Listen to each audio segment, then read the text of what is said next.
Hello, good morning students. आज हम biology science में यानी क्लास 9 में जो हमारा चैप्टर है वो ऊतक चैप्टर चल रहा है, टिश्यूज़, जिसमें से आपने अभी तक केवल टिश्यूज़ के बारे में जाना था कि टिश्यूज़ क्या होते हैं और टिश्यूज कितने प्रकार के होते हैं। तो आपने पढ़ा था कि ऊतक 2 प्रकार के होते हैं, जंतु ऊतक और पादप ऊतक। तो उसी में से आज हम पादप ऊतक पढ़ते हैं, यानी पादप ऊतक के प्रकार कितने प्रकार के होते हैं पादप ऊतक। तो देखिए, सबसे पहले जो है ऊतकों के विभाजन के आधार पर या विभाजन की क्षमता के आधार पर ऊतक जो है 2 प्रकार के होते हैं। कौन कौन से? क्योंकि हम प्लांट ऊतक यानी पादप ऊतक प्लांट टिश्यू की बात करते हैं, प्लांट टिश्यूज को पढ़ रहे हैं। तो प्लांट टिश्यूज में जो है विभाजन क्षमता के आधार पर 2 भागों में या 2 प्रकार के होते हैं। पहला है विभज्योतिकी ऊतक, जिसको इंग्लिश में कहते हैं मेरिस्टेमी टिश्यू, मेरिस्टेमिक टिश्यू, ठीक है। और दूसरा है स्थायी ऊतक, परमानेंट टिश्यूज। तो इस पूरे फ्लो चार्ट में यानी इस पूरे चार्ट में आप पादप ऊतक के प्रकार कितने प्रकार के होते हैं पादप ऊतक और फिर उनके कितने प्रकार होते हैं, इस प्रकार से इसमें एक जगह पर आप व्यवस्थित तरीके से समझ पाएंगे और सबके बारे में थोड़ा थोड़ा आपको बताते भी चलेंगे, डिस्कस भी करेंगे थोड़ा थोड़ा, क्योंकि चार्ट के अनुसार वीडियो बहुत बड़ा हो जाएगा, इसलिए उसका भी ध्यान रखते हुए। तो सबसे पहले हम पादप ऊतक के विभाजन की क्षमता के आधार पर 2 भागों में बांटे गए हैं, यानी 2 प्रकार हैं, जिसमें पहला है विभज्योतिकी ऊतक और दूसरा है स्थायी ऊतक। तो विभज्योतिकी ऊतक को भी जो है यहाँ पर उसके भी कुछ भाग दिखाई दे रहे हैं। तो सबसे पहले हम विभज्योतिकी ऊतक के बारे में चर्चा करते हैं, क्योंकि विभज्योतिकी ऊतक आया है जिसको इंग्लिश में कहते हैं जो है मेरिस्टेमिक टिश्यूज। तो देखिए, विभज्योतिकी ऊतक जो हैं इनका क्या काम होता है, यानी इन ऊतकों की जो काम होता है वो कोशिका के विभाजन की क्षमता होती है, यानी इन ऊतकों में कोशिका के विभाजन की क्षमता होती है, कोशिकाओं को बांटते हैं, विभाजित करते हैं, इसलिए इनको विभज्योतिकी ऊतक कहते हैं, जैसा कि नाम है। इसके बाद जो विभज्योतिकी ऊतक हैं ये जो है पादप शरीर में उपस्थिति के आधार पर 3 प्रकार के होते हैं, यानी पादपों के शरीर में इनकी उपस्थिति के आधार पर 3 भागों में विभाजित किया गया है। पहला भाग है शीर्षस्थ विभज्योतक, तीसरा है अंतर्विष्ट विभज्योतक और दूसरा है अंतर्विष्ट विभज्योतक और तीसरा है पार्श्व विभज्योतक। ये सभी के इंग्लिश वर्जन नीचे नीचे लिखे हुए हैं। तो सबसे पहले हम शीर्षस्थ विभज्योतक, जो कि विभज्योतिकी ऊतक का एक प्रकार है।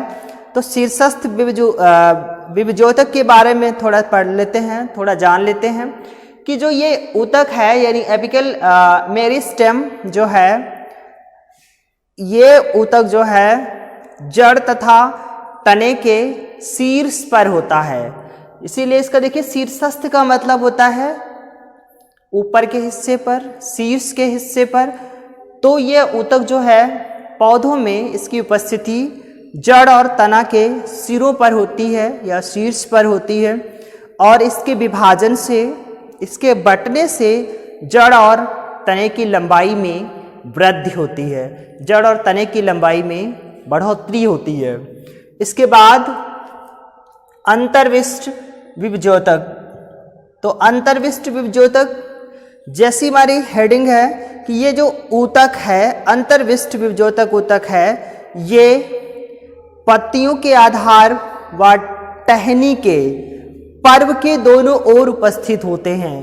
पत्तियों के आधार व टहनी के पर्व के दोनों ओर स्थित होते हैं, यानी कि पत्तियां पेड़ से जिस स्थान से लगी होती हैं वो पत्तियों का आधार और जहाँ से टहनी लगती है, यानी पत्तियाँ टहनी में लगी होती हैं। देखिए सबसे पहले हम अंतर्विष्ट के बारे में बात कर रहे हैं। देखिए इस प्रकार से जो है हमारी पत्तियाँ होती हैं, यानी इस प्रकार से कई पत्तियाँ होती हैं, ये एक टहनी लगी होती है, ठीक है। इस टहनी में कई सारी छोटी छोटी पत्तियाँ लगी होती हैं इस प्रकार से, ठीक है।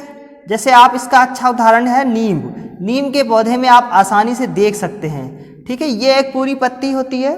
तो इस पूरी टहनी का जो आधार है, जहाँ से ये लगा है, जिस पौधे से जो भाग पौधे से जुड़ा हुआ है, और ये पत्ती का जो आधार टहनी से जुड़ा हुआ है, इन दोनों वाले स्थान पर ये ऊतक पाए जाते हैं, अंतर्विष्ट विभज्योतक। इसके बाद अब हम आता है हमारा तीसरा पार्श्व विभज्योतक ऊतक। पार्श्व विभज्योतक टिश्यू, जिसे लैटरल मेरिस्टेम टिश्यूज कहते हैं। तो इसका क्या काम होता है? तो इसकी जो है कोशिकाओं के विभाजन में तने व मूल की मोटाई में वृद्धि होती है।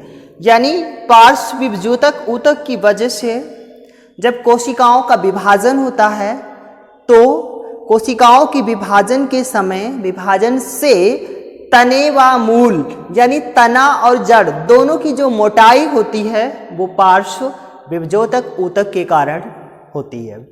इसके बाद हमारा विभज्योतिकी ऊतक मेरी स्टेमिक टिश्यू समाप्त होता है। इसके 3 भाग थे, तीनों के बारे में आपको बताया, शीर्षस्थ विभज्योतक, अंतर्विष्ट और पार्श्व। जिसमें एक बार फिर देख लेते हैं। शीर्षस्थ जो पौधे के तने, पौधे की जो जड़ें हैं, और पौधे का जो शीर्ष भाग है, यानी तने के शीर्ष भाग पर ये उपस्थित होते हैं, ऐसा पढ़ा।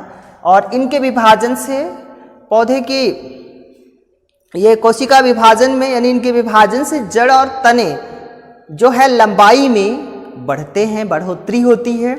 इसके बाद दूसरा हमारा ऊतक है अंतर्विष्ट विभज्योतक। ये पत्ती के आधार और टहनी के आधार के दोनों ओर पर्वों के बीच में उपस्थित होते हैं, या पर्वों पर उपस्थित होते हैं। और इनका काम क्या होता है अंतर्विष्ट का, कि ये दोनों ओर उपस्थित होकर पत्ती को आकार में बढ़ने के लिए मदद करते हैं तथा मजबूती प्रदान करते हैं। इसके बाद तीसरा है पार्श्व विभज्योतक। इसका काम क्या था कि ये इसकी कोशिकाओं के विभाजन से, यानी पार्श्व ऊतक की कोशिकाओं के विभाजन से तने व जड़, तने व मूल ऐसे कह सकते हो, कि मोटाई में वृद्धि होती है। तब इसके बाद अब हम आते हैं पादप ऊतक का दूसरा प्रकार, जो था स्थायी ऊतक, जिसको इंग्लिश में परमानेंट टिश्यू कहते हैं। तो जो स्थायी ऊतक है उसके बारे में हम डिस्कस करेंगे। स्थायी ऊतक जो है ये आपका मुख्यतः पहले सरल स्थायी ऊतक सिंपल परमानेंट टिश्यू और जटिल स्थायी ऊतक कॉम्प्लेक्स परमानेंट टिश्यू 2 भागों में बंटता है, जिसमें से हम सबसे पहले सरल स्थायी ऊतक सिंपल परमानेंट टिश्यू के बारे में बात करते हैं। तो जो आपका स्थायी ऊतक था परमानेंट टिश्यू, इसके बारे में 2 लाइन पहले जान लेते हैं, उसके बाद फिर सबसे पहले सरल स्थायी ऊतक पढ़ेंगे। तो स्थायी ऊतक परमानेंट जो टिश्यू है, ये विभज्योतक द्वारा बनी कोशिकाओं के, यानी कोशिकाएं एक विशिष्ट कार्य करती हैं, क्योंकि इनका भी निर्माण विभज्योतक के ऊतक के द्वारा ही होता है। विभज्योतक ऊतक ही स्थायी ऊतक का निर्माण करते हैं। इनमें विभाजित होने की क्षमता समाप्त हो जाती है, यानी ये ऊतक विभाजित नहीं होते हैं, विभाजन की क्षमता नहीं बचती है और स्थायी ऊतक का निर्माण करते हैं। इसलिए इनको परमानेंट टिश्यू, स्थायी ऊतक कहा जाता है। इस प्रकार ये जो है एक विशिष्ट कार्य करने के लिए स्थायी रूप से, परमानेंट रूप से लेने की प्रक्रिया में सहयोग करते हैं, और जो इनकी परमानेंट या स्थायी रूप से काम करने की जो क्षमता होती है, जो है प्रक्रिया है, यानी क्षमता है, वो प्रक्रिया जो है विभेदीकरण कहलाती है। और ये मुख्यतः जो है विभजोतक की कोशिकाएं जो है विभाजित होकर विभिन्न प्रकार के जो है ऊतक, स्थायी ऊतक बनाती हैं। और ये स्थायी ऊतक जो है मुख्यतः यहाँ पर दो प्रकार के हैं, सरल स्थायी ऊतक और जटिल स्थायी ऊतक। इसके बाद हम सबसे पहले सरल स्थायी ऊतक सिंपल परमानेंट टिश्यू के बारे में बात करते हैं।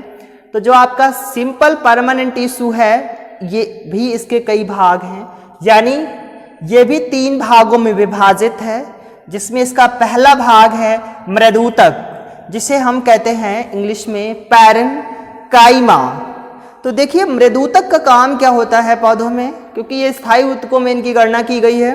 तो जो मृदूतक हैं पैरेन्काइमा, ये पौधों में या पादपों में कोमल अंगों में उपस्थित होते हैं, यानी जो पौधों के कोमल अंग होते हैं, मुलायम भाग होते हैं, उन पर ये उपस्थित होते हैं।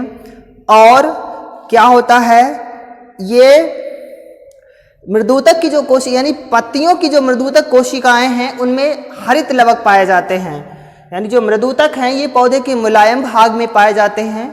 और पौधे का सबसे मुलायम भाग पत्तियां होती हैं, और उन पत्तियों में जो है हरित लवक पाए जाते हैं, इसीलिए इन्हें हरित ऊतक भी कहा जाता है। पैरेन्काइमा को हरित ऊतक भी कहा जाता है। और जो ये ऊतक है मृदूतक, इनके बीच खाली स्थान होता है कहीं कहीं पर, तो उसे अंतराकोशिकीय स्थान, अंतराकोशिकीय स्थान बोला जाता है। तो ये आपके मृदूतक हैं। इसके बाद इसका दूसरा सरल स्थायी ऊतक का दूसरा भाग है स्थूल कोण ऊतक, जिसे कोलेनकाइमा कहते हैं, यानी स्थूल कोणोतक या स्थूल कोण ऊतक ऐसे कहिए, ठीक है। अगर हम पूरे दोनों को कंबाइन कर देते हैं, मिलाकर पढ़ते हैं, तो क्या होगा, स्थूल कोणोतक, ठीक है। और अलग अलग में ऊतक अलग लिख लेते हैं, इंग्लिश में इसको कोलेनकाइमा कहते हैं। तो इसके बारे में जानते हैं। देखिए ये जो मृदूतक हैं, ये मृदूतक का ही परिवर्तित रूप होते हैं, यानी पैरेन्काइमा का ही परिवर्तित रूप स्थूल कोण ऊतक होते हैं। और इसका काम जो होता है, यानी इसकी जो संरचना है, इसकी कोशिकाओं की कोणों पर सेलुलोजिक पदार्थ होता है। सेलुलोज व पैक्टिन के अधिक मात्रा एकत्रित हो जाने से जो है कोशिका भित्ति और अधिक मोटी हो जाती है, तो ये हमारे स्थूल कोण ऊतक का निर्माण होता है। और इस ऊतक का काम, यानी स्थूल कोण ऊतक का काम होता है पौधे को यांत्रिक शक्ति प्रदान करना, यानी स्थूल कोण ऊतक जो है ये पौधे को यांत्रिक शक्ति देते हैं, यांत्रिक शक्ति प्रदान करते हैं। इसके बाद हम तीसरा भाग देते हैं। तीसरा भाग हमारा क्या है, दृढ़ोतक, ठीक है। दृढ़ोतक को स्क्लेरन काइमा कहते हैं, स्क्लेरन काइमा बोलते हैं इंग्लिश में। दृढ़ोतक की जैसी हमारी हेडिंग है, दृढ़ माने होता है कठोर, ठीक है। तो दृढ़ोतक जो है, इनकी कोशिकाएं जो हैं, वो कोशिकाएं की कोशिका भित्ति जो है वो लिग्निन के जमा होने के कारण बनती है। लिग्निन एक पदार्थ होता है और इनका काम होता है पौधे को यांत्रिक शक्ति प्रदान करना, यानी दृढ़ोतक भी पौधे को यांत्रिक शक्ति देते हैं और स्थूल कोण ऊतक भी पौधे को यांत्रिक शक्ति प्रदान करते हैं। तो जो दृढ़ोतक हैं इनको भी 2 भागों में विभाजित किया गया है, यानी दृढ़ोतक भी 2 प्रकार के होते हैं, जिसमें पहला प्रकार है दृढ़ोतक रेशे, यानी कि स्क्लेरन काइमा फाइबर, और दूसरा है हमारा दृढ़ कोशिकाएं, ठीक है। दृढ़ोतक स्क्लेरन काइमा को 2 भागों में विभाजित किया गया है, दृढ़ोतक रेशे और दृढ़ कोशिकाएं। जबकि इनका काम आपको बता चुके हैं दृढ़ोतक का कि ये पौधों को यांत्रिक शक्ति प्रदान करते हैं। यांत्रिक शक्ति यानी पौधे को जो है आधार से इनको मजबूती से खड़ा रखने के लिए प्रेरित करते हैं, और कई लंबे लंबे वर्ष यानी बहुत ही लंबे लंबे वृक्ष कई वर्षों तक आसानी से खड़े रहते हैं। तो हम इसका जो 2 भागों में विभाजित किए गए हैं, दृढ़ोतक रेशे और दृढ़ कोशिकाएं। तो दृढ़ोतक रेशे के बारे में जान लेते हैं। रेशे को इंग्लिश में फाइबर बोलते हैं और दृढ़ोतक को स्क्लेरन काइमा कहा जाता है। तो दृढ़ोतक रेशे जैसे हमारे कुछ उदाहरण है, एग्जाम्पल्स हैं, जैसे नारियल का रेशा, पटसन, पटसन से भी जो है रेशे प्राप्त होते हैं जिनसे रस्सियां बनती हैं। जूट है, पटुआ है, ये रेशों के नाम हैं जो प्राकृतिक रेशे होते हैं। इनका निर्माण जो है इन्हीं दृढ़ोतक रेशों के द्वारा होता है, यानी नारियल का रेशा, पटसन, जूट, अलसी, इस प्रकार के जो रेशे हैं वो सभी आपके दृढ़ोतक रेशे कहलाते हैं। और ये जो है निर्जीव, अत्यधिक लंबे, सकरे तथा दोनों सिरों पर नुकीले होते हैं, यानी इनका आकार बताया गया है। इसके बाद दृढ़ कोशिकाएं, दृढ़ोतक की कोशिकाएं या दृढ़ कोशिकाएं, इन्हें स्टोन सेल्स बोला जाता है। स्टोन माने होता है पत्थर और दृढ़ माने यानी पत्थर कैसा होता है, दृढ़ होता है, कठोर होता है, इसलिए इनको इंग्लिश में दृढ़ सेल्स कहा जाता है।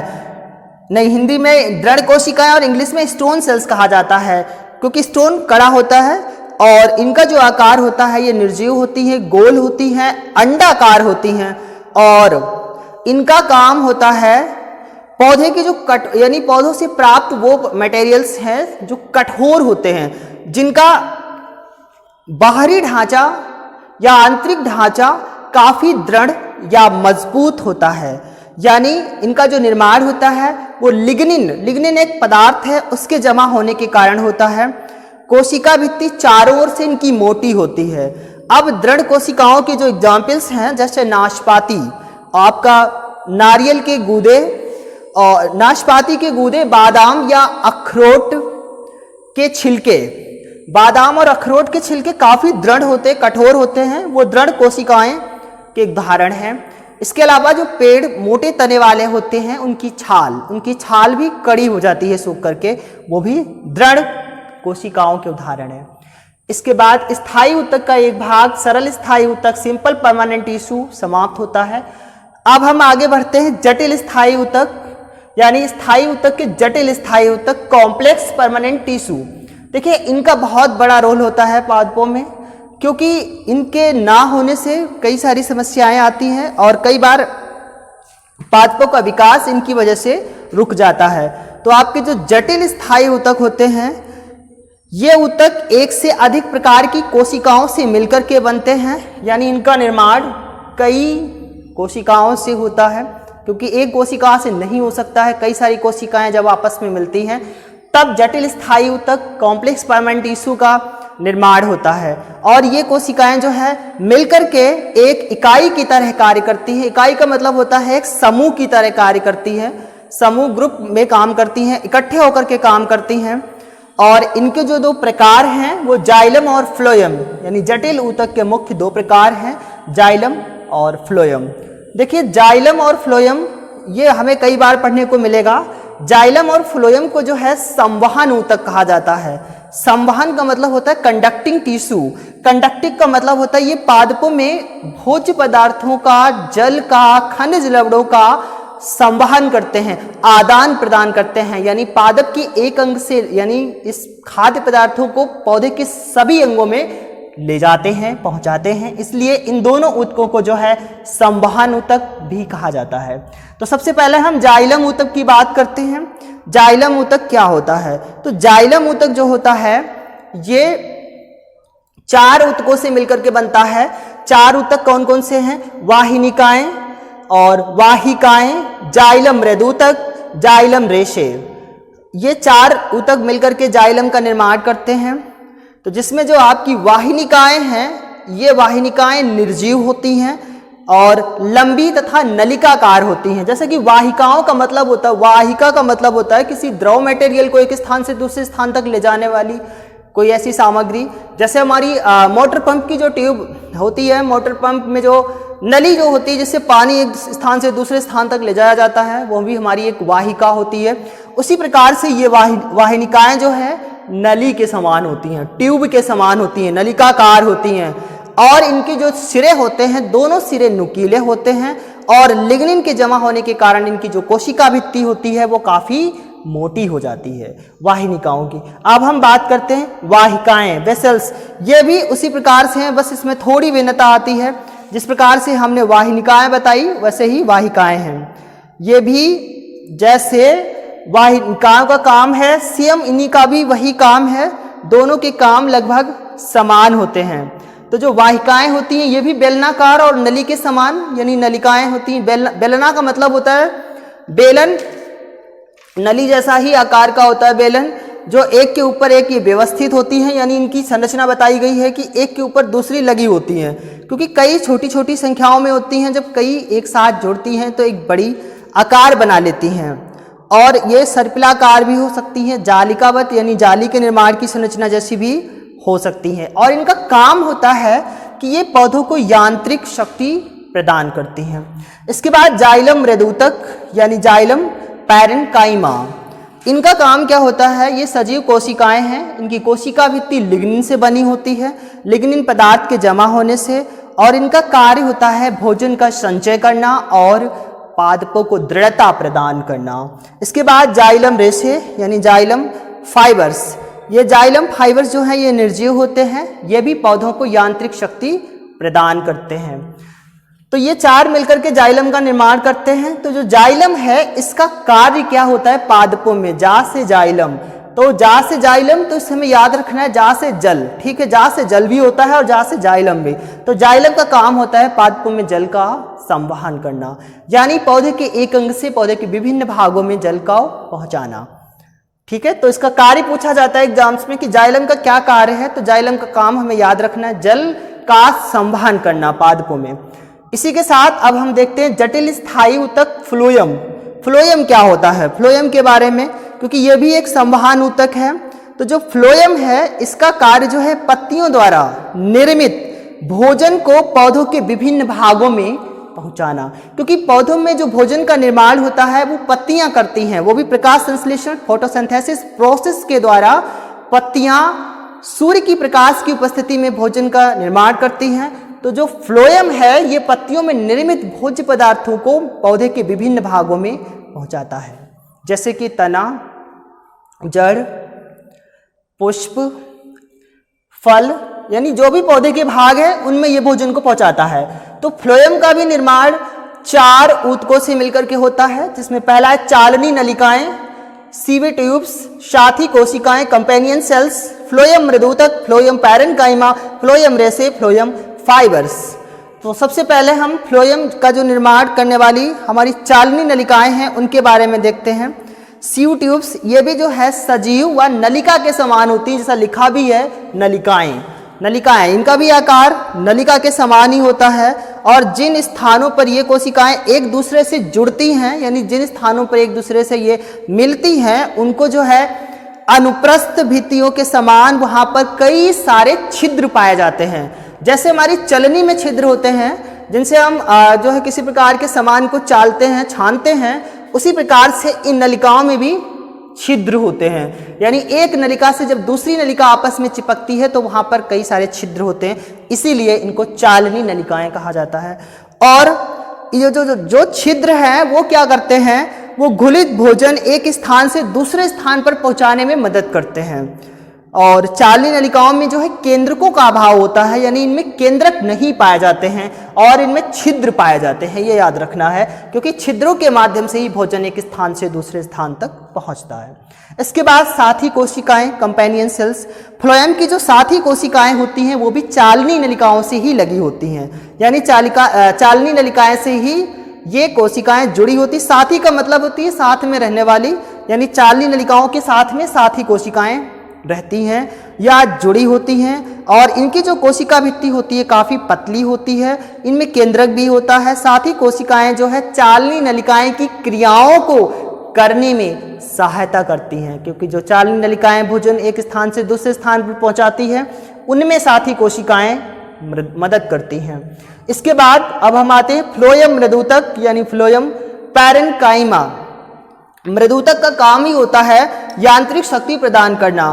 तो यहाँ भी जो फ्लोएम का पैरेन्काइमा है, मृदूतक है, ये चालनी नलिकाओं के बीच बीच में पाया जाता है, और इसकी जो है इसका काम होता है भोजन को संचय करना, यानी मृदूतक भोजन को संचय करता है और यांत्रिक शक्ति प्रदान करने में मदद करता है। अब इसके बाद में फ्लोएम का लास्ट ऊतक बचता है फ्लोएम रेशे फाइबर्स। फ्लोएम रेशे जो हैं ये रेशे पौधे की यांत्रिक शक्ति प्रदान करते हैं, जैसे कि पटसन में पटसन में मिलने वाले रेशे जो है वो फ्लोएम रेशे हैं। पटसन एक कृत्रिम रेशा है जिससे विभिन्न प्रकार के जो है रस्सियां, चटाइयां, डोरियां आदि बुनी जाती हैं। ठीक है, तो ये पटसन जो है ये फ्लोएम रेशे का सबसे अच्छा उदाहरण है। तो इसका एक बार काम देख लेते हैं, फ्लोएम का वर्क क्या होता है। अभी इसके पहले भी बता चुके हैं, जो फ्लोएम है ये जाइलम के समान ही, जैसे जाइलम पौधे में जल का वितरण करता है, उसी प्रकार से फ्लोएम पौधों में भोजन का वितरण करता है, यानी पत्तियों में निर्मित किए गए भोजन को पौधे के विभिन्न भागों में पहुंचाता है। तो इसी के साथ ये पूरा हमारा पादप ऊतक के प्रकार यानी प्लांट टिश्यूज का पूरा चार्ट बना हुआ है। इस चार्ट में हमें यह पता चल जाता है कि ये कितने प्रकार के होते हैं और फिर उनके कितने प्रकार होते हैं। तो आज का हमारा वीडियो इसी पर आधारित था। आप अपनी कॉपी पर इस पूरे चार्ट को जैसे इसमें बना है सेम उसी प्रकार से बहुत अच्छे से फेयर करना और लर्न करना। आगे मिलते हैं फिर अगले वीडियो में, आपको इन्हीं ऊतकों को फिर हम डिटेल से एक्सप्लेन करके पढ़ेंगे।